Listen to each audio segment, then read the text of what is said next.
Denver Sports 104.3 The Fan presents Matt Smith and Kyle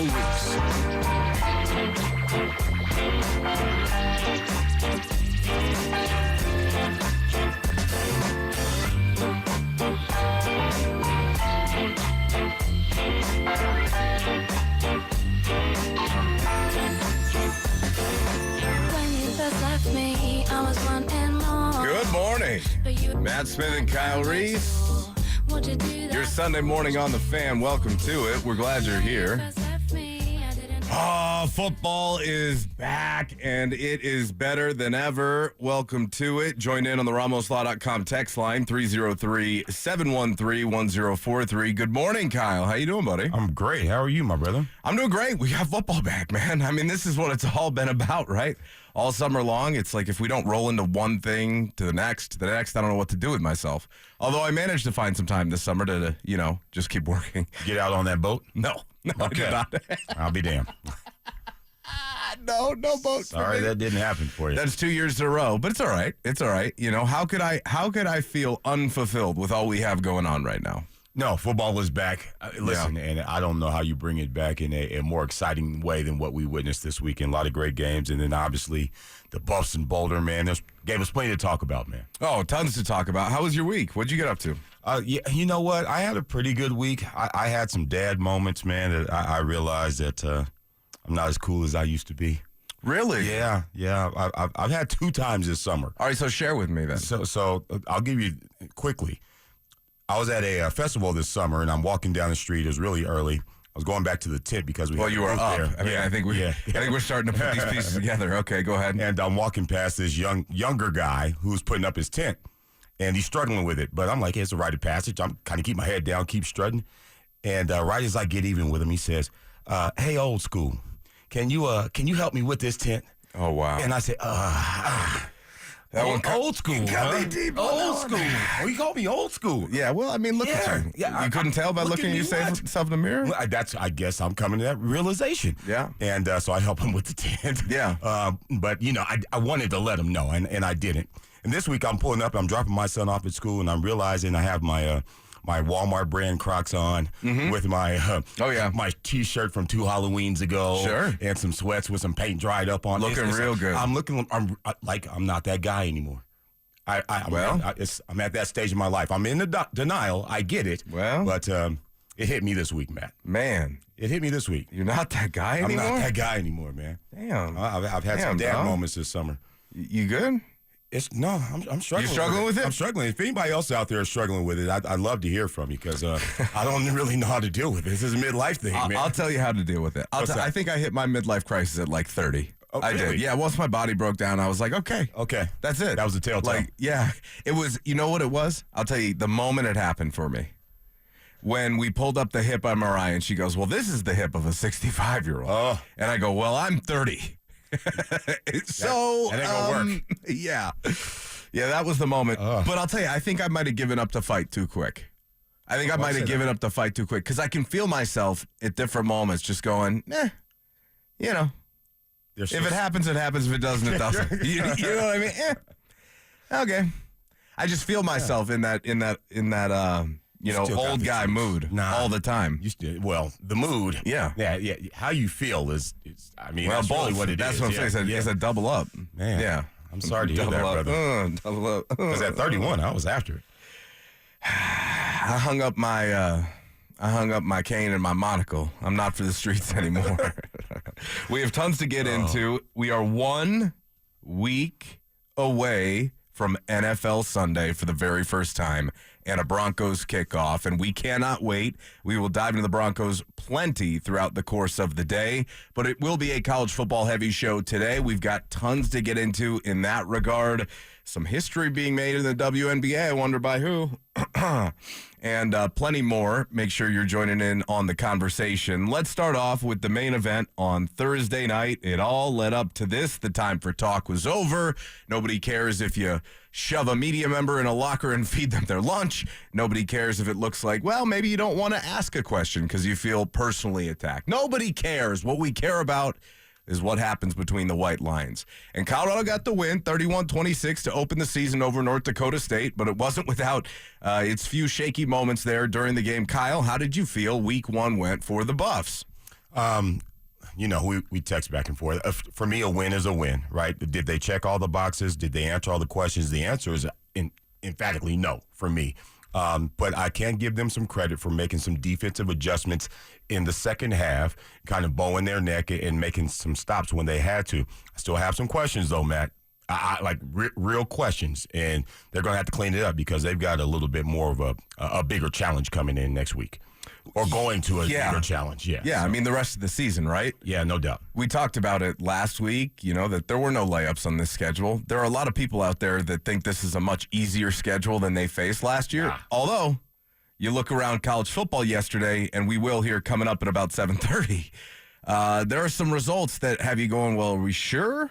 Are we sure the 5-point win over North Dakota State wasn't that bad? But we'll get back to that.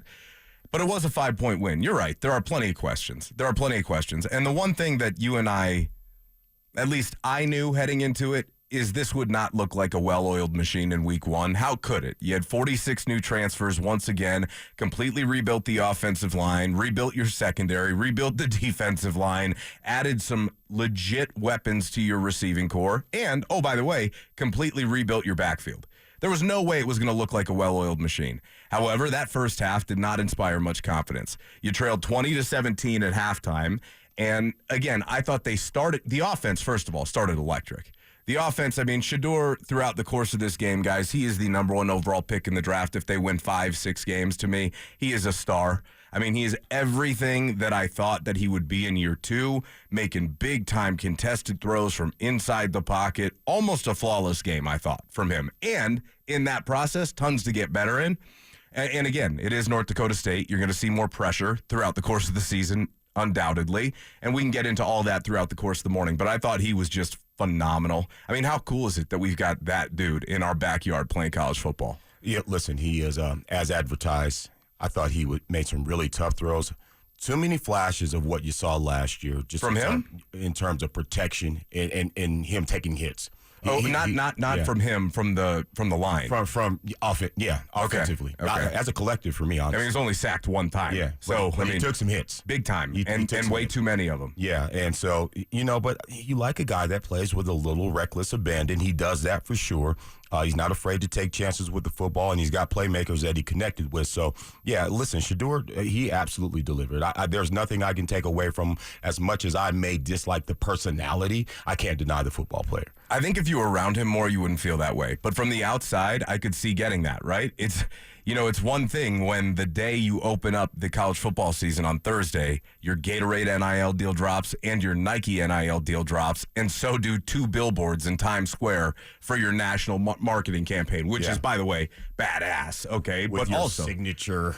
Yeah, but also, signature, hold the watch up, yeah. Hey, that's just another moment for people to be like, oh, you're that dude up on the billboard? Okay, go prove it, right? It's just another one of those moments for CU, and they didn't need any more of those, quite frankly, heading into the game. But he can take it, from a talent perspective. And that's one thing that we all saw last year. They weren't losing games because of him. He had to be better taking sacks. He had to be better getting rid of the football. But we could all tell clearly, look, Kyle, even if he had come out last year, he'd have been a first-round draft pick. Slam dunk first-round draft pick. We all figured that out, obviously, but clearly they couldn't protect him. Now, this year, they've got to do a better job. And in that first half, like I said, quick strike ability. Jimmy Horn is faster, okay? He added about 5 pounds of muscle in the offseason. Can't put a lot of weight on that frame, but you put some. He did work on his speed, and that was clear on his long touchdown, right? But again, we all come back to Travis Hunter. Travis Hunter, he's 1-1, and I've been saying this since I've seen him. I've never seen a college athlete, with my own eyes like him. He can legitimately do it all. And when I tell you in that post-game press conference, after playing 129 of 131 snaps, there was not one bead of sweat on him. Not one, Kyle. Like, if you asked me to go out and exert myself like that, I'd take a shower. As George Costanza says, it didn't take. I'm still sweating afterwards, okay? Travis is bone dry in the press conference. Looked like he could play another game. I give you 2 series, actually, max, and before you tap out. 2 series? Yeah. That long, huh? No doubt. You just inspires told us confidence about that wonderful trick hip of yours. Listen, for him, he is a generational talent. And he talked about, his lifestyle. I think that contributes to his ability to play. I don't go out. I play video games, and I hang out with my fiance. And that's really it. That's my life. And football, and you can tell he's locked in. And, he has the prize in mind here. But to do what he did from an athletic standpoint and to look like, I'm not exaggerating when I say this, a man amongst boys. Yeah. Against everybody, right? I know it was North Dakota State, but he's going to do that pretty consistently throughout the course of the year, I believe. He is a really special player. I'll give you that. Yeah, outside of Champ Bailey, and what's interesting is Champ led Georgia in receiving in 1998. He had about 750, like 4 touchdowns, I want to say, like 47 catches. Travis almost surpassed all those numbers last year and missed like 4 games. You give him a full season of health, the body of work that he's going to put together is going to be impressive. And it's no wonder, obviously, the Broncos getting a chance to watch him last year. It's no wonder why they're really high on Travis Hunter and why they had a bunch of guys up in the building the other day. How could you not be? Like, if you're not up the street watching that kid, what the hell are you doing?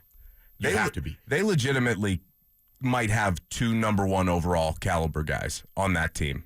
Problem is, I don't know how much help they have around them entirely. Now, they had enough to get it done in week 1, but the tests are coming, like you alluded to, and they're going to have to be better. Now, let's talk about this first half, right? What was it, like 20-plus minutes to like 5 time of possession? North Dakota State came out, I thought, executed their game plan perfectly. Now, one of the downsides to scoring so fast is you give a team that likes to grind the clock out the opportunity to do so. That should have been their game plan heading in. That was their game plan for the Bison heading in, right? Extend drives, shrink the game. And they did a fantastic job of it in the first half. They took a 20-17 lead in halftime, which, quite frankly, Kyle, should have probably been at least 20-14. The only reason CU got a field goal there at the end of the first half is because Shedeur put the cape on and took him down the field in like 40 seconds, the length of it, to get a field goal. Yeah, backed in deep on that. And that's one of the questions I have and had going in. Had they grown up or matured from a coaching standpoint? Because that was a risky proposition to spin the ball backed in that deep. And it bit them in the behind last year against Oregon State. And we thought we were seeing a replay of the same thing, like, what are we doing here? Get into the half. Don't expose yourself to any further peril here. But they drove the ball down the field. Again, that reckless abandon, I get it. Fortune favors the bold. And yeah, they ended up needing those points. Oh, yeah. So good on them. I don't know that for me, the ends always justify the means in that scenario, though, man. What do you mean? I don't know that just because they scored, it was a good decision.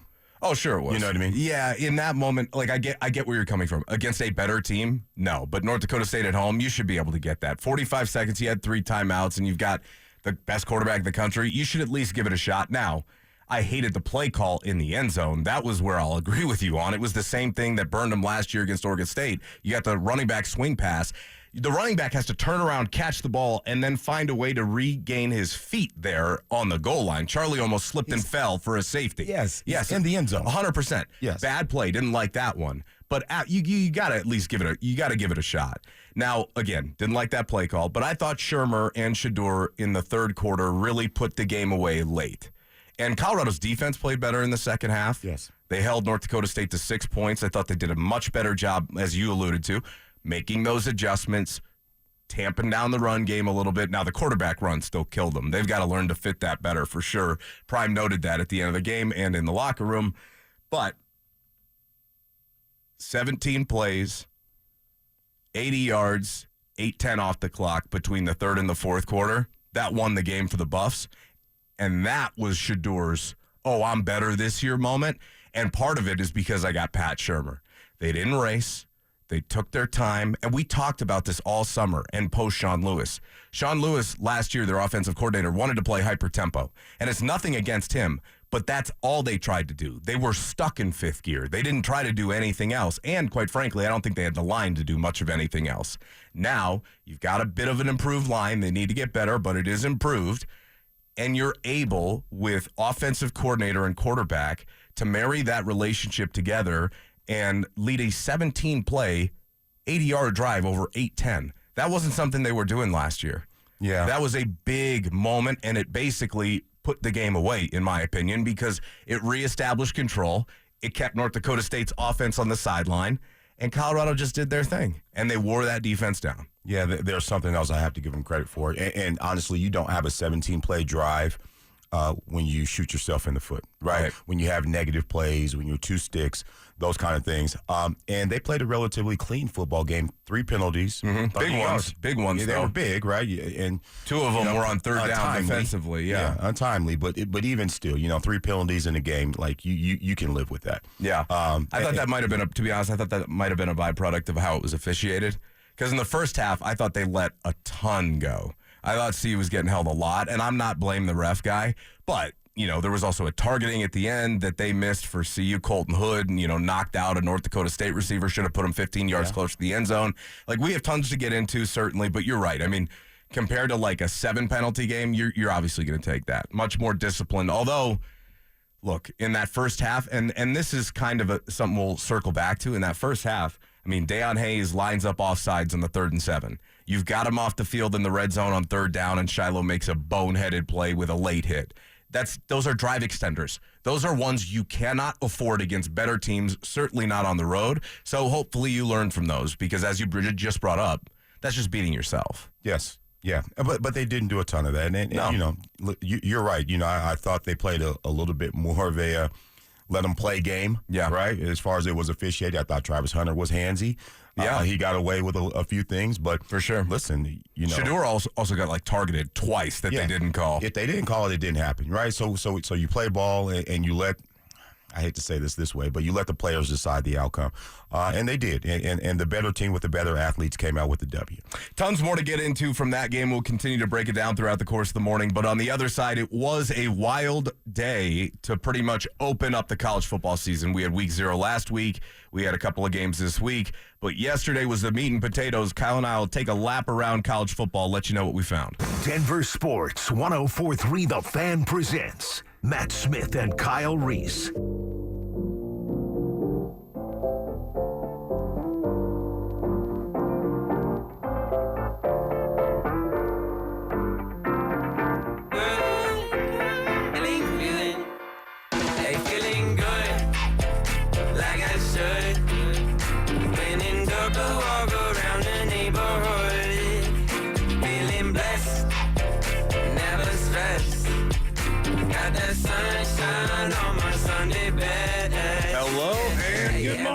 Can be a better day despite the challenge. Let's get after it. Matt Smith and Kyle Reese. It is your Sunday morning on The Fan. Thanks for being here. Make sure you're joining in on the RamosLaw.com text line. Get your reaction. 303-713-1043. Adam Munster Tiger of Buff Stampede, good buddy of the show, will be joining us here at about 8:30, Kyle, to break down his takeaways from CU and North Dakota State. Remember this old game that Pat McAfee was like, hey, I might be the first person to discover this, but I don't think anybody understands North Dakota State's a real deal. Yeah, battle. That's a real program. I think a lot of Colorado fans don't know that. Oh, I but think they're expecting so now if you only what- win by 5, it's like, hey, Colorado escaped there, which they did escape in a sense, but we'll get to that in just a second. But you remember that's the narrative coming in. Hey, North Dakota, Buffs on upset alert? Are the Buffs on upset alert? Then this happened. Pressure coming. Shedeur gets out a dart, complete to Hunter. On the move, showing him his shoe bottoms. Buffaloes crib it. Touchdown. In college football, Shedeur, Sanders over the middle of the field. Horn on the catch at the other end. The connection and a touchdown. Sanders pulls it out into the end zone. Touchdown, Hunter. 1, they just get it off into the end zone. Contact. What a catch! A miraculous, implausible, impossible catch by 12. 5 seconds to go. He gets it off. It's short of the end zone. They wrestle for it, but time has expired, and the Buffaloes will win it. The told me bust out my AP. Perfect timing. Got them baguettes up How about on my that? neck, a station. That was a new one. Did you catch that at the stadium, Kyle? I didn't. Somehow missed that. This played after every Shador touchdown. No band. Shador single. No band.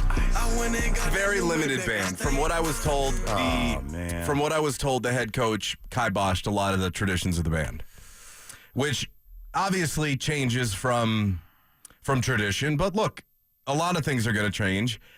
Was I a big fan of it? I don't know. But I will say, at first I was like, oh my gosh, they're playing his song. And then I was like, oh, they're playing his song. Okay, that's kind of cool. I was like, that's like this song, I'll just tell you, like this song, I wasn't a huge fan of, but at the very same time, this song starts playing when the whole stadium's bumping after you just scored your senior year, maybe the number one quarterback off the board. It was cool, man. It got me. I will say it got me. Now let's see what it looks like when that plays after you score to, get on the board after being down like 21-0. Like maybe it doesn't hit the same, but before I kick everybody off my lawn. Yeah, go ahead. How did the student section react? Oh, unbelievable! I know they were I'm telling you, that was cool. Like that moment, I thought I'll just say this: the first time I heard it, I was like, "Oh my gosh, are you serious?" And then I was like, "Oh wait a minute, the whole place is rocking." Okay, it's cool. Sorry, you got the billboard in Times Square. You got your single playing. Right after you just scored a touchdown on national television. He's living the dream. You want to talk about big man on campus? That is Shador Sanders. But you understand this is why. Oh, no, I get why. Okay. No, I get it. Why. But I was sucked into the moment. I'll freely admit that. Because the band playing after a touchdown or a big play is college football, by the way, right? And it happens all over the country. Yeah, it'd be different if it was. I don't think it would be different if it were a good song either. No. It wouldn't be different. No. It just is what it is, and I think it just only furthers the narrative. Yeah. Right. This is about us, right? Yeah. Did you watch the TV broadcast? Did you see any of it at all? I went back and rewatched the game. It was pretty brutal, so I did a lot of it without audio, to be honest with you. But he did make some comments. I believe it was going into the fourth quarter. What did he say? This is Coach Sanders, Coach Prime. Oh, okay. I trust number 2. We got to clean up this, that, and the third, but I trust number 2 with the ball in his hands. Well, right? And he's not wrong, by the way, in that situation in particular. But again, it feels a lot about me and my son, and that's the problem, Matt. Oh, I get it. I understand. Let's break a few of these things down. They did a stripe out for the game, which I thought was cool. First time they'd ever tried that, and credit to the fan base who actually they got it. It wasn't like 100%, but they got it way more than I thought that they would.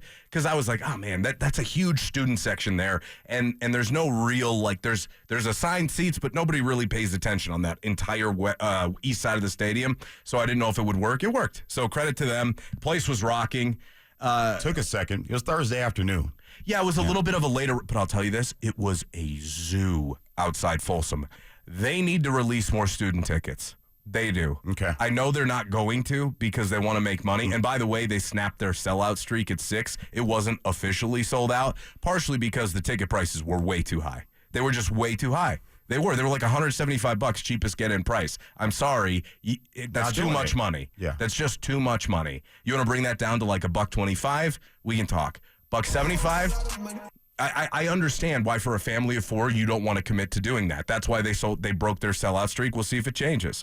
I expect it to. Look, I mean, there's plenty of interest. It wasn't like the people weren't there. The stadium was full. So whether they sold it out or not, everybody filled out. Yeah, you tested your price point a little bit too much. You did. Come back a little closer to center, you'll be all right. Ralphie, they might need to hit the transfer portal. Really? Yeah.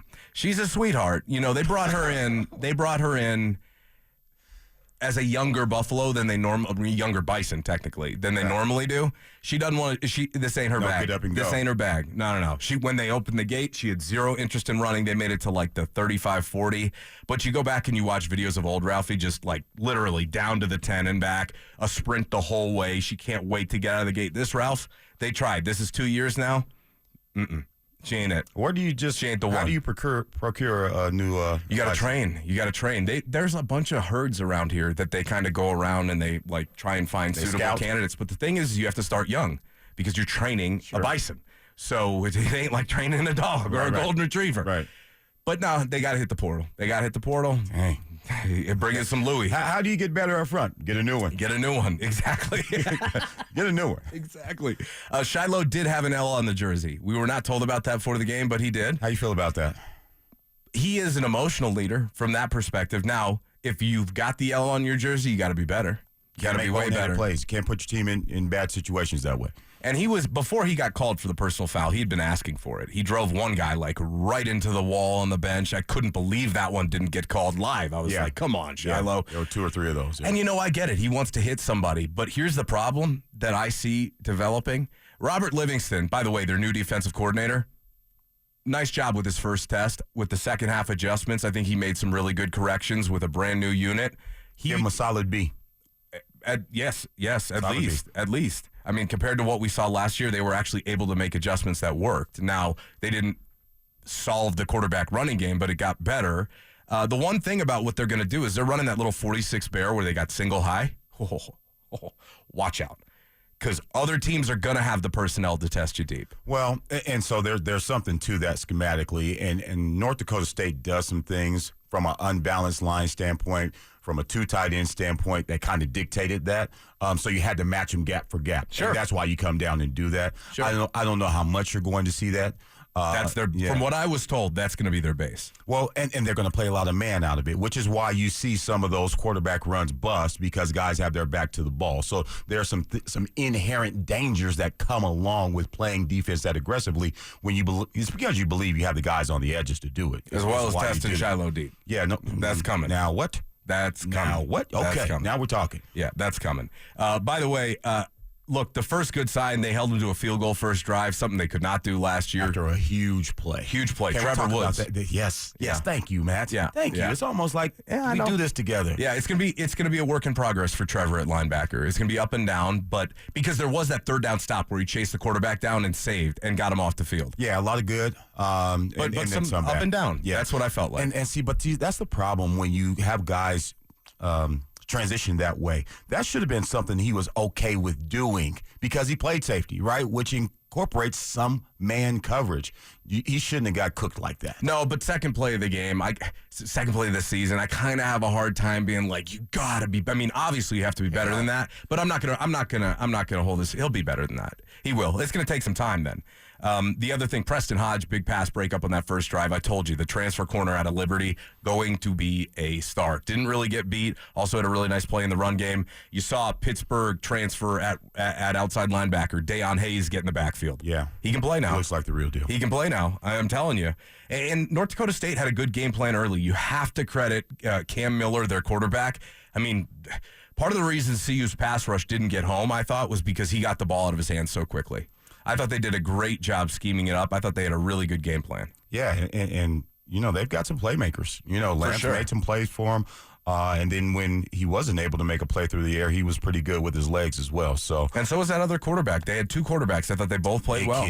Big kid. Remind me of Bo Bell. You remember him? Yeah, from sure. Oklahoma. Just, kind of their bruiser type guy. I think they made a mistake in keeping him in a play too long. But, you like what they offer up. They're going to be in the hunt in the FCS because that's who they are. Oh, they will. They're going to win a lot of games this year. For sure. That North Dakota State team, because they're only going to get better based upon what we saw. And they were missing some guys. Imagine if they did have their All-American safety in Cole Wisniewski and their best running back, who they were without. I mean, it could have been a closer game. Yeah. A couple other things from the first half.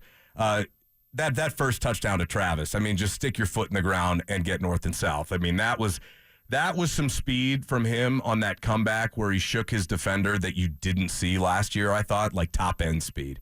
I mean, because he got up out of that route. He sat down and got up and got out of there. Yeah, you see that kind of play in high school and little league, but you just won. Right. You know what I mean? Yeah, 100%. Like yes. He's the only one on the screen because he outran everybody. Now, the safety took a really bad angle on it. The point was made that you can take that angle in the FCS when you're playing Montana. That's a good point. You cannot take that angle when you're playing Travis Hunter. I'm watching the play right now. Horrible angle. I totally see what you're saying. Moving on from there, Shador to Jimmy Horn might have been the best throw of the day. The second touchdown. I mean, he's getting swallowed up. He's got pressure in his face off right tackle. Tyler Brown gets shoved back into his lap, and he sits in the middle of the pocket, steps up, eyes downfield the whole time, didn't flinch, delivers a bomb on that deep over to Jimmy, and that's where you saw Jimmy's improved speed. Jimmy done bust that last year. Jimmy was gone. Yeah. Jimmy's looking good. Jimmy is looking Jimmy's good. feeling good. Hey, listen, they made a play, and you got to love the throw. And obviously, remaining a passer under that type of duress, that was a busted coverage on their part. You watch that safety. It was like a fire 3 zone. Yeah, 100%. Yeah, it's just, you got to move your feet on that. But they took advantage of it. 100%. Again, I thought there were some holding calls that went missed, but I didn't really think it was both ways because there was that rushing touchdown Cam Miller had in the first half where Travis is just getting mugged. Like I don't know how they didn't see it. The point was, I thought it could have been a closer game in the first half. Yeah. Now, let me ask you, did you like the 4th and 1 call, second drive of the game to go for it? In your own end. Yeah. You were in your own end. You were at like your 30 because I liked it. That was the moment where you're at 4th and 1. You've been moving the ball fine. It's like, you know what? Rebuilt offensive line, new backs. Line up and get the yard. Shador kind of came to the line of scrimmage, looked like maybe it was going to be a sneak. Everybody thought a sneak, and then he drops back into shotgun. It's like, oh, you were there. Just line up under center. Either turn around and hand it off, but don't. And that was the thing. I think Shannon said it. Shannon Sharp said it on the Nightcap podcast. Turn around, hand the ball off with a head of steam for your running back. Yeah, that's not them. Well, it's not them. And so they started early. They tried early. Do I want to concede the argument in that, that was a North Dakota State call? Should they try to pull that next week? I don't think it's a good idea, right? That is a North Dakota State call. Yeah, you don't do that next week in Lincoln. So fine. You listen. I had no problem with it. Are you playing today's game? Fine, right? You can't play next week's game today, and I'm fine with that. Well, and Coach Prime afterwards talked about he wanted that. He goes, I knew that if we lost, everybody would have ripped me for that. And I was like, yeah. I mean, he told me that when I asked him a question about something completely different. Sure. And I was like, no, I knew what you were going for. You were trying to make a statement. You were trying to say that this ain't last year. We're going to do things differently. If we need a yard, we should be able to line up against North Dakota State and get a yard. Right, but if it goes wrong, then you're going to say this is more like last year in terms of bad decision-making from the situational football standpoint. Yeah, again, if you want to call it a bad decision, that's fine. To me, it was about making a statement, which I thought was an important statement to make. Unfortunately, they just couldn't execute. But that's the thing in coaching, right? It's good when it works out. For sure. Right? The adjustments only get noticed when they work. Everybody makes adjustments. Everybody makes gutsy calls, goes with the flow of the game. And when it works out, you're a genius. Right. And when it doesn't work out, you're a doggone idiot. Like, compared to the end of the game, I had no problem with that call. That was terrible at the end of the game. We'll get there. Thank you. We'll get there, yeah. Yes. My point is, though, is that compared to that situation, I don't really have I can see the logic behind going for it on 4th and 1. The end of the game, you got a bridge in Brooklyn to sell me to get me to believe that logic. We'll get there, though. Okay, they don't make it in North Dakota State scores off of that. They got a field goal. Yeah. So I'm just saying. No, I'm saying that, they got a field goal off that. So I'm just saying, that thing could have gone the opposite direction. Anyway, I know you want to keep going on. Yeah, for sure. Yeah. Again, another example that it ain't last year, holding them to a field goal on that quick turnover in your own end. That's what I thought. Crossers killed them. They got to figure that out. I think that's a philosophical thing. Like that, I know Prime wants to play man-to-man there. I think it's getting him burned badly in some crucial situations, although I thought they adjusted. There were some communication issues, I thought, up front, keeping contained, and then to the outside, I just, new operation, a bunch of new moving parts. Some of those things are going to happen. Can you correct it? And they did, I thought, in the second half. Samuel Okunlola, that other pass rusher from Pitt, he's huge. They legitimately have 5 pass rushers. If you have a quarterback like Dylan Raiola next week who holds onto the ball a little bit more than Cam Miller's going to, I think you'll be able to see that pass rush a little bit more because their interior played well. The Houston transfer, Chidozie Nwankwo, he had a big sack in the third quarter that actually got them off the field on third down. Impressive play.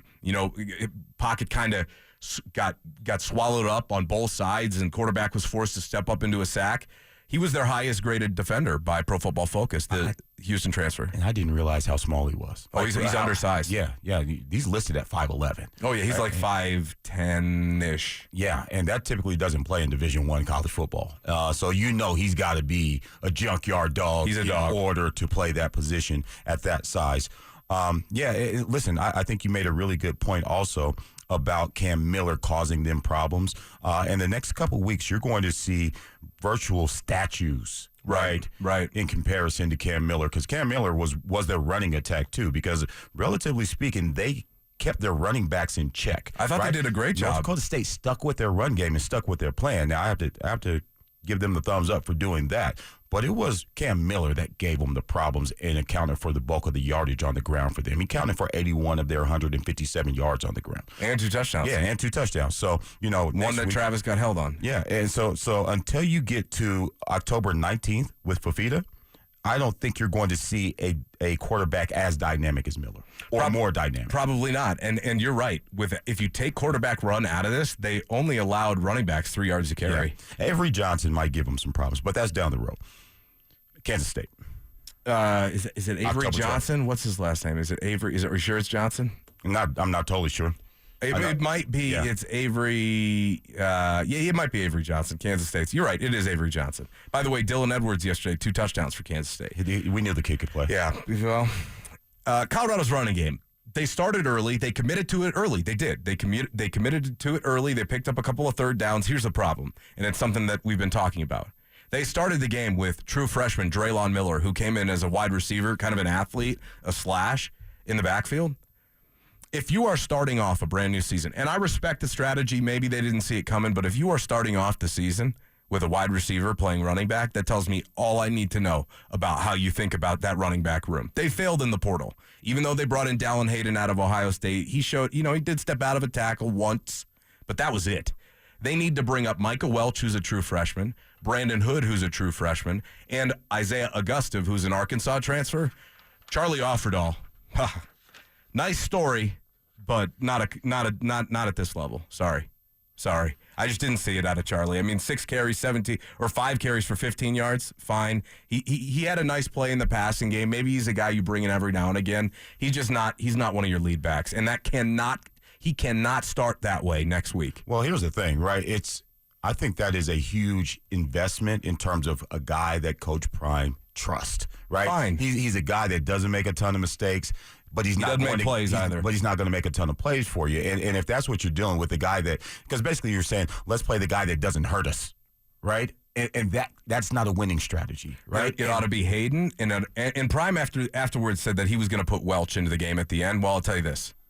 Next week, maybe you keep that as an ace up your sleeve, but next week, we better see some Micah Welch. They're going to have to figure it out. Yeah, no, he can run, though. He can run, though. So we're going to see. But, no, obviously, the running game's a concern. I mean, the running game's a concern, Kyle. I mean, they carried the ball 23 times for 59 yards, 2.6. Now, as Coach Prime after the game said, look, sometimes it's what the game calls for, but that's not entirely accurate because if you were running the ball with success and you were able to block for it, the game would be calling for it. They just couldn't do it. Well, just say we couldn't impose our will upon our opponent, right? And that's what running the football is. But he's been saying it all offseason, and for him it would be like admitting defeat, and he cannot do that. Well, I get that's just a personal thing of his. He is not. Well, that is not him. Well, no, and listen, while he may be saying that behind closed doors, right, he probably shouldn't say that to us. That would be the equivalent of Nathaniel Hackett apologizing after a preseason game. I agree, and I didn't have a problem with it. Yeah, so, I mean, you say what needs to be said, and you go back to work. Listen, but 23 for 59, you're going to have to. That was last year. It was last year, and you are taking away an element from Shedeur Sanders in terms of them having to play both run and pass, right? You can't set up any play action, any boot, any of those things because they don't believe the run is a real threat because it's not. I'd also like to see some more under center. I know it's not a lot of their offense, but I'd like to see it. Pat Shermer can do that. Oh, I know Pat can, but are they willing to do it? That's the other question. Here's Shannon Sharp on the Nightcap podcast this last week talking about Colorado's need to run the football. What couldn't they do last year? Run the football. And when you can't run the football, what does that do? That put pressure on your offensive line. Yeah, and your quarterback. What happened last year? Shedeur took too many hits. If you can't run the football, 49 yards on 23 carries. What am I going to do with that, Ocho? Yeah, you're right. In college football, where their holes are like the size of an 18-wheeler. Yeah, most of the time, yeah. What am I supposed to do? In college, what am I supposed to do with 2 yards of carry, Ocho? They're going to have to get better at running the football. You can't put that kind of pressure on your offensive line. You can't put that kind of pressure on your quarterback by having 49 yards rushing, averaging 2 yards of carry. You're not going to win on that. Yeah. You're going to be in the same situation because as you step up, and we saw what happened, as they stepped up in talent level against teams, Shador started taking a pounding. They're just going to have to do They just have to do a better job. They've got to get better. They do. Now, I'll just say this. Week 1, okay, but it's clearly an indication of what's to come. Because if you couldn't do it against that North Dakota State front, how are you going to do it against Nebraska, who's got a couple gorillas on that defensive line next weekend? So, yes, it will get tougher. The price of poker only goes up, and they better hope that they can find a little something in the running game. Because, Kyle, you can't do this and expect to win the Big 12 or even compete. You just can't. I'm sorry. Eventually, it will run out. You are only so good if you can't run the ball. Even if you've got the best player, non-quarterback in the country and the best quarterback in the country, if you don't get anything on the ground, as Shannon just alluded to there, it's going to be like deja vu at the end of the season all over from last year. Because you will run into Kansas State. Because you will run into Utah, right? You will go to Kansas, okay? Oklahoma State's going to come here. Now, they struggled a little bit yesterday with South Dakota State themselves, but make no mistake, that's a much better rushing football team than you. Colorado's got to find some traction on the ground. They have to. I think another tough out for them is going to be a Baylor team whose coach specializes in coaching defense and who was the defensive coordinator at LSU. That team is going to be improved in that regard. And so you're right. You're going to have to try to find some success. And even when you don't have – here's the thing about the running game, Matt. You're going to have to live with those 1-yard gains. You're going to have to live with a -1 play. You're going to have to continue to stay committed to it because, as you always say about the Broncos, those 3-yard gains in the third quarter, if you stick with it, will turn into a 13-yard gain and sometimes 30. So it's just the consistency, but it's just when you look at it, it feels like that ain't working. Shador, take over. You know what I mean? Yeah. The default is 2. And it's just that can't be the case. Well, it can be, but it can't be to that degree where it's so exaggerated that he has no help. Sure. Like when the game gets tight, the Shador Save Us card will only work so many times. That's just the case. You can keep playing it, but eventually it'll burn you. It just will burn you eventually. Yeah. We've got tons more to get into, and let's do it on the other side. We're going to welcome in Adam Munstertiger of BuffStampede.com, buddy of the show. Get his takeaways, continue breaking this game down. What were your thoughts on the RamosLaw.com text line? 303-713-1043. Prospects moving forward for Colorado, and especially next weekend in Nebraska. All that and more to come. Denver Sports, 104.3 The Fan. My life be like, yeah, my life be like,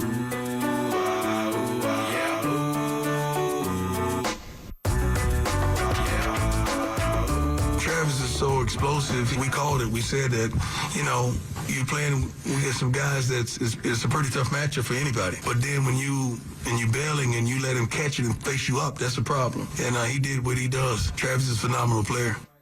No kidding about that. Travis is a very special player. And right now on the Johnson Auto Plaza hotline, we bring in a friend of the program of BuffStampede.com, the editor, Adam Munstertiger. Good morning, Adam. How you doing this morning, pal? I'm doing excellent, Matt. It's great to be on with you. We spent so much time this preseason, basically 8 months since the end of the 2023 season, dissecting every aspect of this program, and to actually have a football game to recap is pretty exciting. It really is. It really is. It's been nice to just all that we're worrying about is football, which is really all that matters, what happens between the white lines. Buffs get the win, not in necessarily convincing fashion, Adam, but there were some positives to take out of this game. Just curious, based upon where we were heading into that on Thursday night and then leaving Folsom, how did you feel? The rewatch was a little less cringeworthy than I expected. I think if, especially defensively, if we're recapping a football game, an opener where, let's say Colorado's defense forces a punt the first 3 defensive stands and then gives up a score the next 4 drives, versus what happened on Thursday night, which was the reverse, where they gave up scores on NDSU's first 4 possessions but forced them to punt the next 3 and really took control of the game in the third quarter. I think that's more encouraging when you look at Robert Livingston in the defense he's building up there. Certainly some kinks to work out. I think that NDSU on some levels was not a great matchup just for the personnel, but I think Colorado is going to have to exploit some other teams with their pass rush that NDSU really never threw the ball downfield until they had to on that final drive. And it was a lot of short passes and just not really able to allow those edge rushers to get much have much of an impact on the game. So I was encouraged with the defensive improvement, as Coach Prime said in his post-game press conference, that touchdown drive, though, that NDSU mounted there under 5 minutes left. That's the one that kind of sticks in your craw a little bit, that you need to step up. In that case, you get an 11-point lead, and that's when you should take control of the game. And so that, to me, was the most disappointing facet of the game. Hey, Adam, I want to stay on the defensive side of the ball. I agree with you that they do look improved. I was impressed with the adjustments that they made going into the second half. But one thing that jumped off the page at me, they allowed 292 yards through the air and 10 yards per pass completion. I know that is a revamped secondary. Does that cause any concern for you back there? Well, the cornerbacks actually played pretty well for Colorado on Thursday night. It was these short hitters in the middle of the field. Even some of their big running plays were right up the gut. And so I think the linebacker play needs to improve a little bit as we go forward. We saw Trevor Woods with the green dot, and he gave up the first big play of the season. I think that's a group that will get better. I think Vonta Bentley played okay, but really there was just too much open in the middle of the field. The cornerbacks did their job. There was very little gained through the air against those guys defensively. So that's kind of where my focus was after the game. It was you got to protect the middle of the field better than they did on Thursday night. Yeah, there's no doubt about that. But the one thing, as you both have alluded to, they did get better. Adam, they rebuilt the defensive line in addition to the offensive line. Looking defensively first, I thought Chidozie Nwankwo, he made an impact. He was PFF's highest graded player. But outside of that, and again, take that for what you will, we all around here have our own thoughts about PFF and who might be grading all these individual college games. You never know who that might be. The point is, they've got a lot of newcomers. Was there anybody that stuck out to you defensively? Well, Chidozie Nwankwo was the first one that came to mind. There was kind of mixed reviews on him coming over from Houston. I thought his first game was pretty solid. I thought Deion Hayes had a nice debut as well. He made some impact plays coming off the edge. And what was crazy to me was the fact that B.J. Green didn't start. And I mean that more in a positive light for Colorado. Yeah. I never really thought I would cover a Colorado team where you'd have B.J. Green, maybe the best pass rusher in the Pac-12 last year, that's going to come in and be a second teamer going into this game. So certainly they have more depth defensively than they did last year, and that's going to help them as the season wears on. We saw 24 players defensively play more than 6 defensive snaps. And so because NDSU was huddling, I think you were able to rotate more in this game than you'll be able to going forward. But I still think that depth is really going to show itself. And just, Preston Hodge continues to be an impressive player in this program, and I think is going to be a guy that's going to have a little bit of NFL buzz going as we get deeper into the season. Yeah, I totally agree with you there. He was great with that first pass breakup, made a big play in the running game later, and to my knowledge, didn't really get beat badly. I think he might have given up like 1 first down, but impressive debut for sure.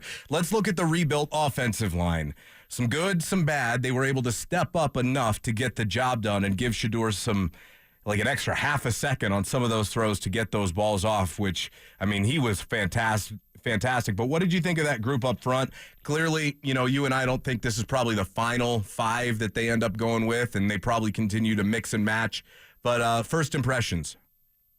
Well, that half a second means a whole lot in the game of football, right? And I think we saw that Thursday night, especially when Shedeur was able to step up and hit Jimmy Horn on that first touchdown. That's a play last year.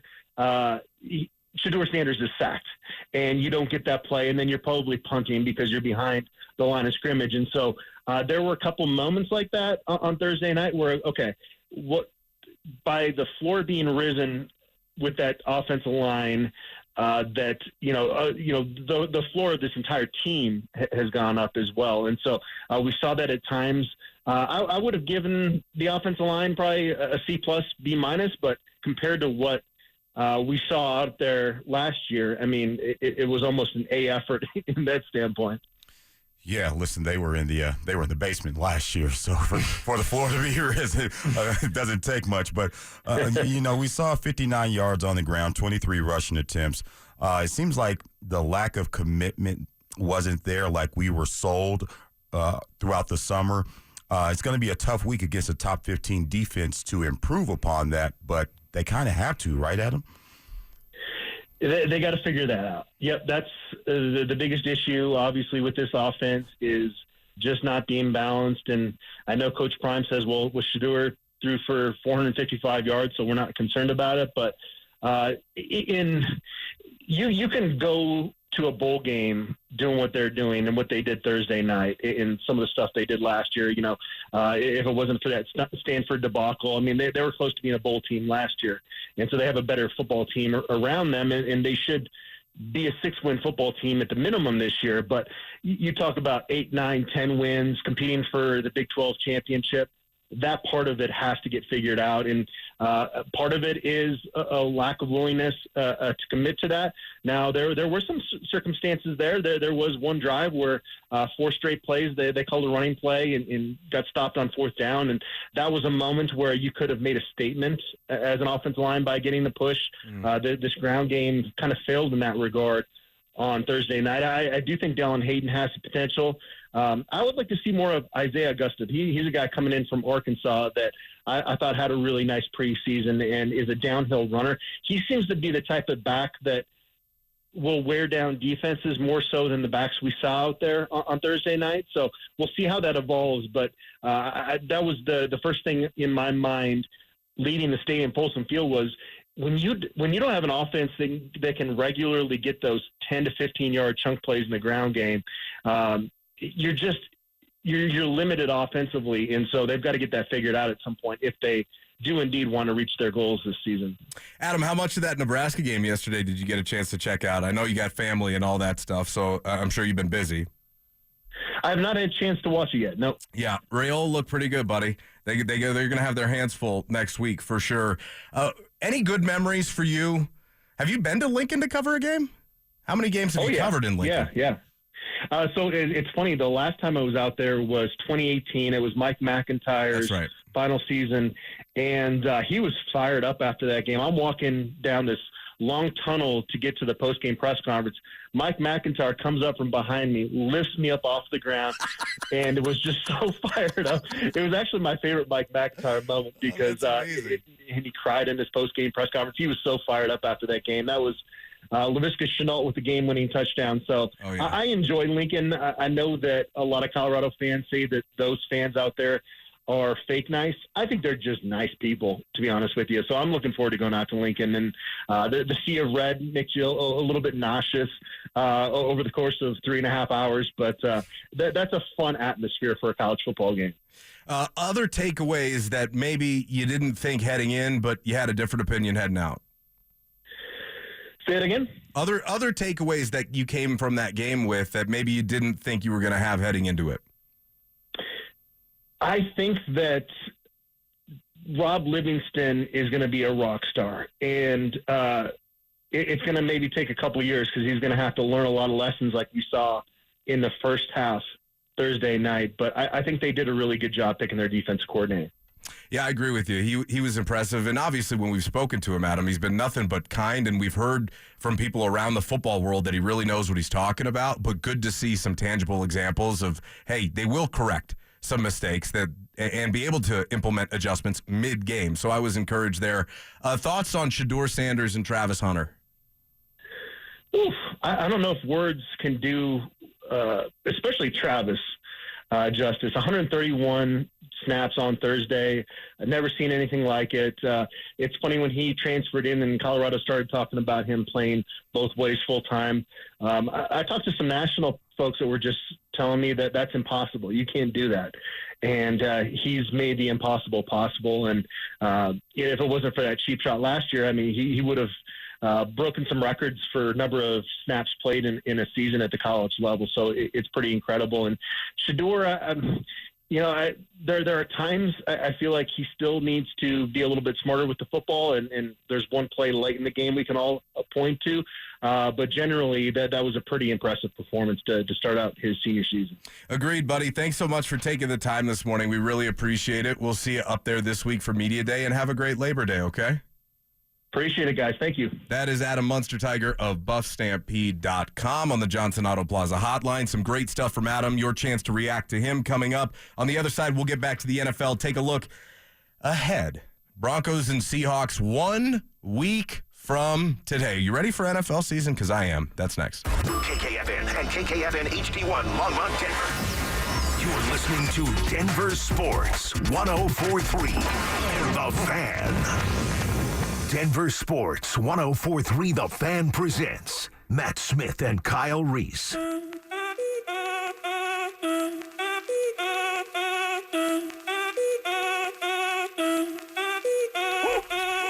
All right, time to get the reaction from the experts here. Cats love paper bags, but definitely boxes more. Alex. Yes, thank you, Alex. That's what I thought.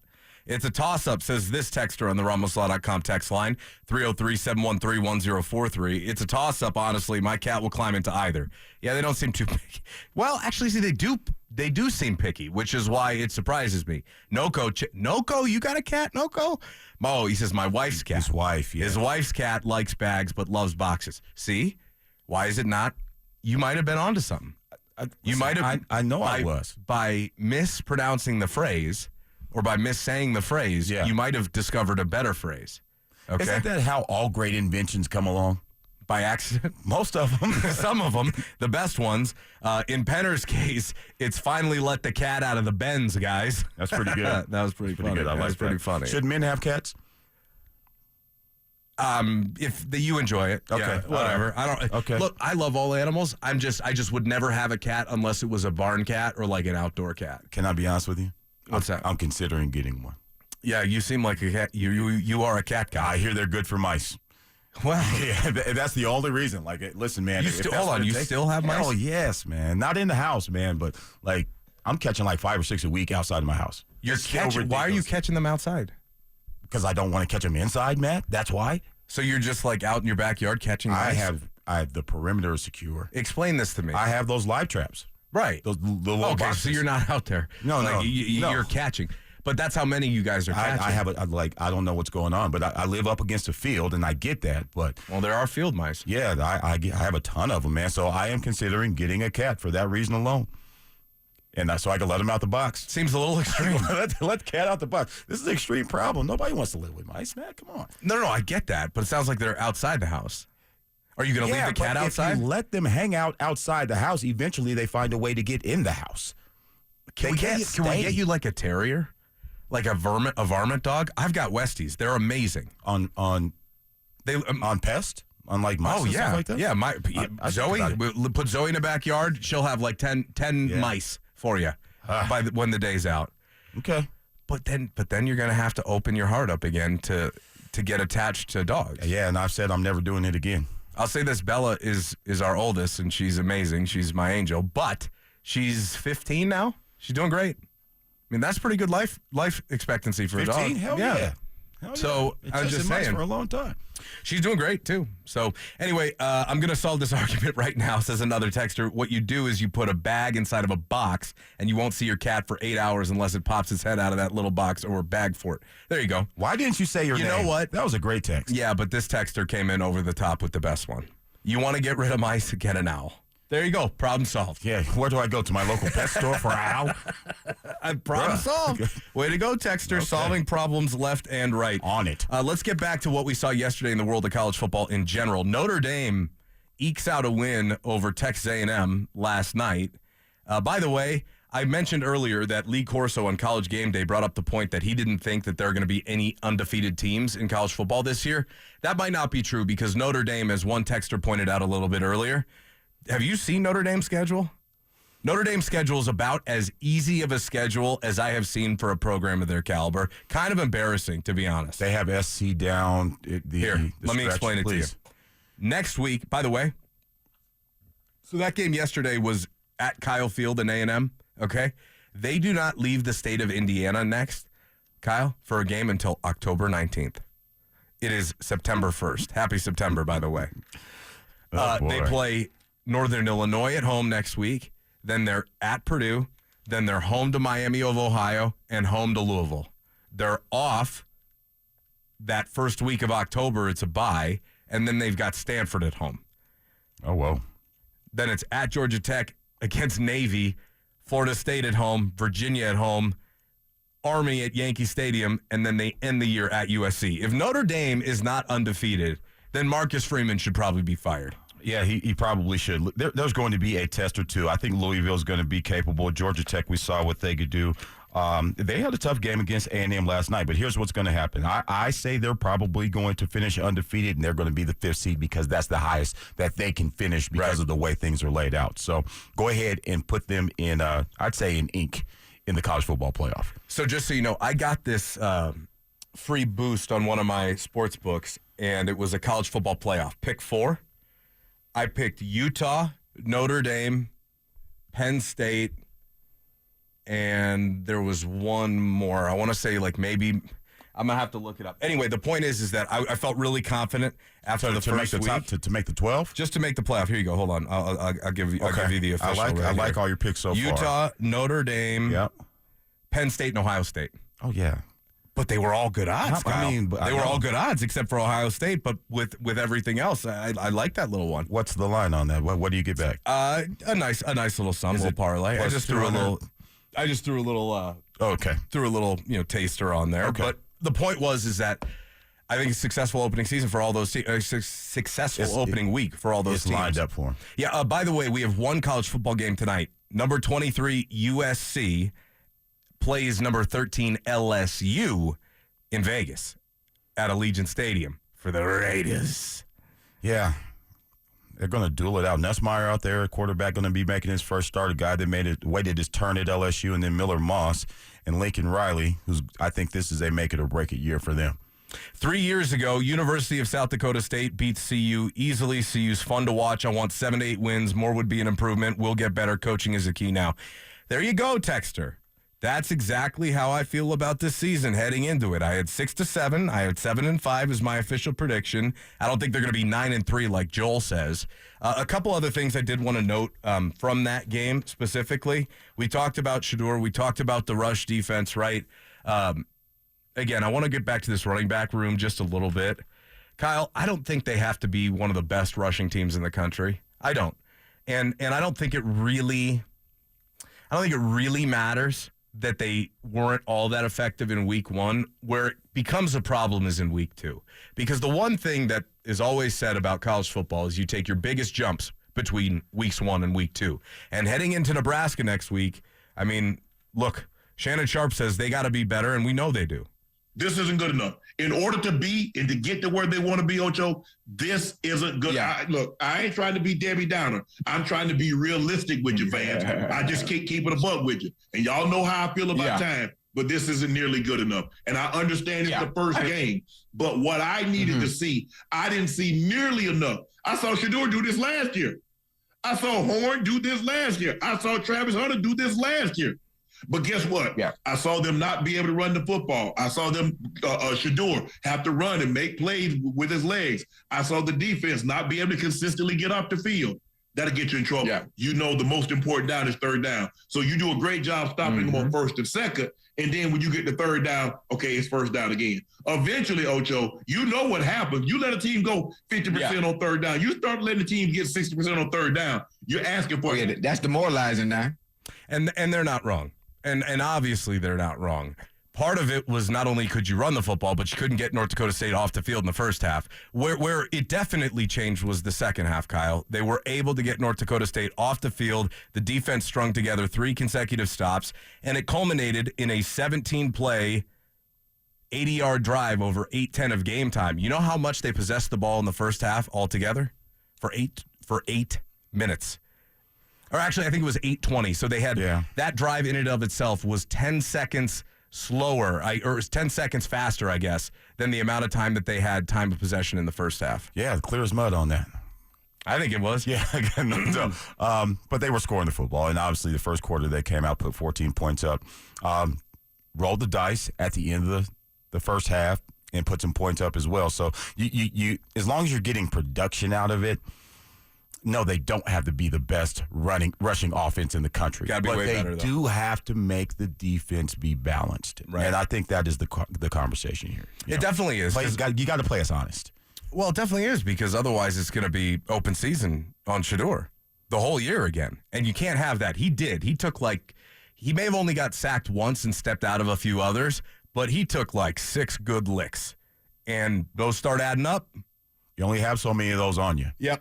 Including one of those plays on that drive you're just referencing at the end of the half where they got a field goal out of it. He kind of scrambles out to his left, resets the pocket, delivers a strike as he picks his eyes up right to LeJonte Wester and gets drilled from his front side. So, yeah, you have to limit that risk is what you really have to do. Other results around college football to take note of. We talked about it a little bit earlier, but Arizona 61-39 over New Mexico, and it was Teteroa McMillan who had the game of his life. Fafita looking for T-Mac across the middle. T-Mac, give him another 6. How about 4 touchdowns? 40 yards out. Oh, man. 10 catches, 305 yards receiving for McMillan, who made a very strong case as wide receiver 1 yesterday. Yeah, I don't know how you could say any different. And that they're going to see him live and in person October 19th. That's going to be at Arizona. He's not new to the scene. He's been a guy I watched since Servite High School, which he was at his quarterback was there with him too. And it's just been a dynamic duo ever since. I think he's a top 10 type talent. I really do. Nebraska 40-7 over UTEP. Dylan Raiola impressed. He'll throw it again. Pressure got there. He's going to go deep ball down the sideline again. Oh, man, did he drop it in? Good night. Welcome to Lincoln, Isaiah Nair. 238 yards, 2 touchdowns for Raiola yesterday. Here's the thing. I don't know if they're going to put it all together this year. But next year, when they recruit the elite skill positions to come play with him, because guys will want to come play with him, Nebraska's going to be a force next year. Yeah, hey, listen, and he'll have 2 more years after this. He's a kid that he is a Patrick Mahomes clone. Now, he's not as athletic with his legs, but being able to make throws from different platforms, being able to make plays under duress, he checked all those boxes. Again, he's going to play a Big Ten schedule, so he's going to take his lumps. But what I saw yesterday, you can disregard the 238? That's not the most impressive thing. You have to watch him spin the ball because it tells a different story. Yep. Off schedule, in the pocket, into coverage, however you wanted it, he was able to do it yesterday. Yes. So it was an impressive debut from the freshman, and we expect big things from him. And again, a massive matchup next weekend. It is a huge, huge game next weekend. And maybe you and I will talk about it a little bit more looking ahead come tomorrow. But, man, and I urge you to go back and watch some of those extended Nebraska highlights and check out more of how they looked, because they were able to run the football too, Kyle. CU's going to have to bring a much better effort to Lincoln next week. Other local notes here. Air Force over Merrimack 21-6. I didn't even realize this, but the Falcons made some renovations to Falcon Stadium down there and debuted them yesterday. Everything looked really nice down in the Springs.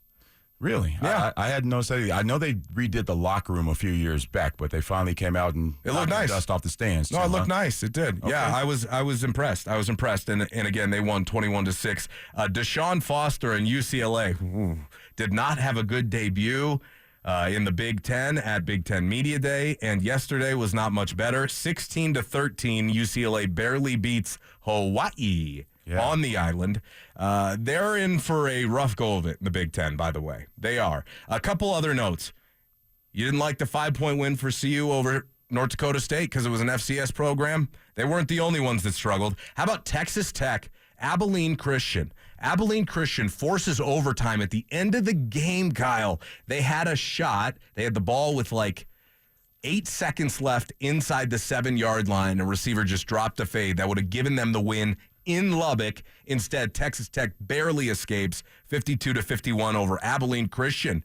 They've been a program for like 12 years at the D1 level. Oh, man. Abilene, they've had some players. Remember old Johnny Knox? Sure. Yeah. You remember because he played for Chicago. He was an Abilene Christian guy. There's a little bit of cause for concern. Now, this is why they say no one plays defense in the Big 12, because you are constantly seeing 50 basketball scores in football. That's a typical Texas Tech type game, by the way. Oh, yeah. Just a race. And they weren't the only one. Oh, by the way, Oregon was given everything that they could bargain for from Stinks Vandals. Idaho went into Eugene and had that a 3-point game late in the second half. It was 17-14 Oregon. Dylan Gabriel, what did Dan Lanning expect out of a former Oklahoma quarterback? Dang, how you doing, Sooners? Yeah, Boomer Sooner. A lot of dink and dunk. And it's they lost Franklin. They lost Bucky Irving, but they still have Ferguson, who's a Heritage High School kid, by the way. Really, really, really good player. You think they have enough weapons to score against Idaho? You would think. At halftime of the Oklahoma State-South Dakota State game, it was 17-6 as well. There were some interesting results from across college football yesterday. And look, it's early. Nobody knows what to expect. And some of these younger schools, they have to deal with the transfer portal to a degree, but a lot of these younger schools have really well-run programs. And sure, they're going to lose some big guys, but North Dakota State didn't really lose. I think they lost like 2 or 3 guys to the portal. That's it. So, again, Weber State gave Washington nothing last night, by the way. Washington did not look very impressive last night. In the second quarter. But, yeah, Washington State is not the UW of last year. You mean Washington is not the UW of last year? Washington's not the UW. Yeah. So we'll see. Look, I thought very successful opening weekend in college football, and we got another one tonight with USC and LSU, and here we go. We're all full steam ahead for Nebraska and Colorado on Saturday, and you also have UNC Greeley up in Colorado State, and hopefully CSU can find their footing after getting mopped off the field. Jay Norvell, what you doing, bro? Do you need the flag? I love how this is the first year with mics in the headsets, and not only is Jay Norvell so paranoid that he needs to cover his mouth, which fine, you're making your play calls. I got no problem. Every coach does that. Why do you have a guy standing in front of you, some student assistant, with a giant Colorado State flag to hide your play call? You think Texas is worried about what play you're calling? I think I'm sorry, an unjustified level of paranoia, to be perfectly honest with you. You were 5-7 last year. You should have been in the bowl game. You weren't. Texas could play blindfolded. They're not that worried about you. Right? No. They're not. And unless you find yourself like in Utah's position where you're in the Mountain West dominating, I don't think that's a justified. That was theatrics. It wasn't justified. What was the team? Colin and I were in here yesterday watching it, just laughing and thinking, how much you want to bet he doesn't do that after they play CU? Well, I bet he continues to do it because that's kind of Jay Norvell. Kyle, what was the team that impressed you the most this week? Yeah. Oh, impressed me the most in the country. Listen, you got to like what Texas did, right? 52-0. Quinn Ewers, former 5-star quarterback, transfer from Ohio State, making good on that opportunity down there. So I was impressed by that. I think Alabama coming out the gate strong against Western Kentucky, putting up 63 points. Everybody has questions about that program. I think they're going to be in the hunt. I'll leave it at that. I got for you a couple of schools for you. Ole Miss, the real deal. 76-0 over Furman. They were up 52-0 at half. Jackson Dart, 418 yards, 5 touchdowns. Ole Miss, you thought Coach Prime was the king of the portal. Lane Kiffin is the real king of the portal because he's not only is he pulling guys with Power 5 experience, he's pulling dudes out of the portal. CU ain't quite to that degree yet. Not quite there. And he knows exactly what kind of guy fits his system, and he plugs him right in. Yeah, they have an identity. Yeah. That was also clear in the North Dakota State game. North Dakota State had an identity, CU didn't really. Like that was another thing that was pretty obvious. 100%. Okay. Tennessee was very impressive. Nico Iamaleava. Close. Say it. Iamaleava. Okay. Yeah. All right. Well, there you go. You're teaching me. I mean, roles reversed. You never know. For the one time. Yeah.